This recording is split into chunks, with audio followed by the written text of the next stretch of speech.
आज ହେଉଛି विश्व मातृत्व दिवस।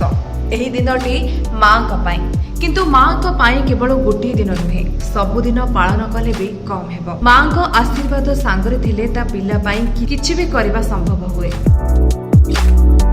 ଠିକ୍ ସେମିତି ମାଙ୍କ ଆଶୀର୍ବାଦରେ ହରିୟାଣାରେ ପୁଅ ଓ ଝିଅମାନେ ନିଜ ମାଙ୍କ ହାତ ଧରି ସଂସଦ ଏବଂ ବିଧାନସଭାରେ ପହଞ୍ଚିଛନ୍ତି। ଏହି ମା ମାନେ କେବଳ ସଫଳତା ପାଇଁ ନିଜ ପୁଅ ଏବଂ ଝିଅମାନଙ୍କୁ ଆଶୀର୍ବାଦ ଦେଇନାହାନ୍ତି, ବରଂ ଦିନ ରାତି ସେମାନଙ୍କ ସହିତ ଠିଆ ହୋଇଥିବା ମଧ୍ୟ ଦେଖାଯାଇଛି। ତାଙ୍କୁ ସବୁବେଳେ କାମରେ ସାହାଯ୍ୟ କରିଛନ୍ତି।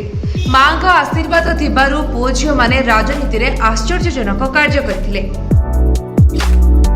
ହିସାର, ଭବାନୀ ଏବଂ ସିର୍ସା ଅଞ୍ଚଳର ରାଜନୀତିର ଭେଟରାନ ମହିଳାମାନେ ମଧ୍ୟ ନିଜ ପିଲାମାନଙ୍କୁ ରାଜନୀତିର କୌଶଳ ଶିକ୍ଷା ଦେଇଥିଲେ ଏବଂ ସେମାନଙ୍କୁ ନିଜ ଅପେକ୍ଷା ଉଚ୍ଚ ପଦବୀରେ ବସାଇଛନ୍ତି। ମାଙ୍କ ଠାରୁ ଭଲ ପାଇବା ସହିତ ରାଜନୀତି ଶିଖିବା ପରେ ଯେତେବେଳେ ସେମାନେ ରାଜନୀତି କ୍ଷେତ୍ରକୁ ପ୍ରବେଶ କଲେ, ସେ ରାଜ୍ୟ ରାଜନୀତିରେ ଏକ ନୂତନ ପରିଚୟ ପ୍ରତିଷ୍ଠା କରିବାରେ ସଫଳ ହୋଇଥିଲେ।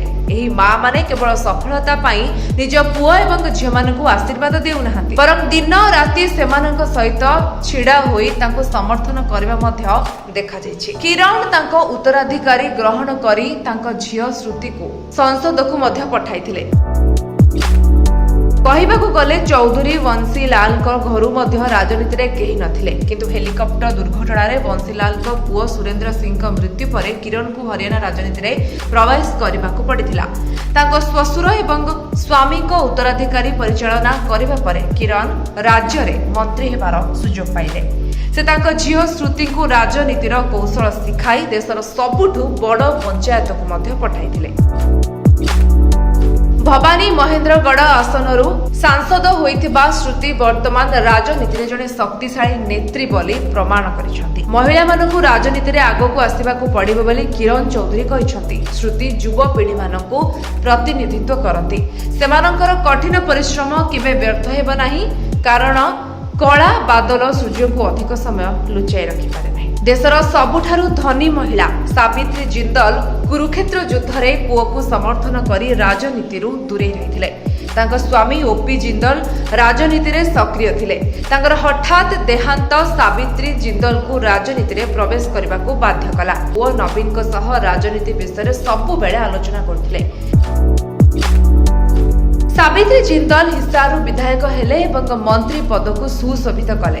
ନବୀନ କୁରୁକ୍ଷେତ୍ରରୁ ସାଂସଦ ହୋଇଥିଲେ।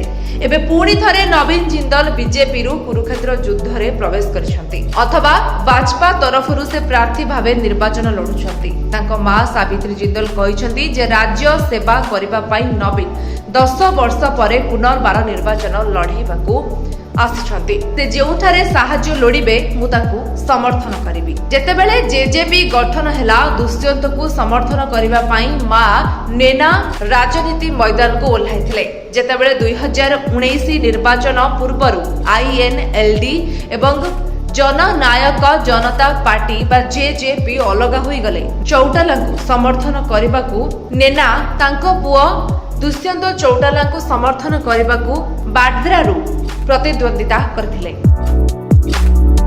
ଜଣେ ବିଧାୟକ ହୋଇ ସେ ତାଙ୍କ ପୁଅକୁ ବିଧାନସଭାରେ ମଧ୍ୟ ସମର୍ଥନ କରିଥିଲେ।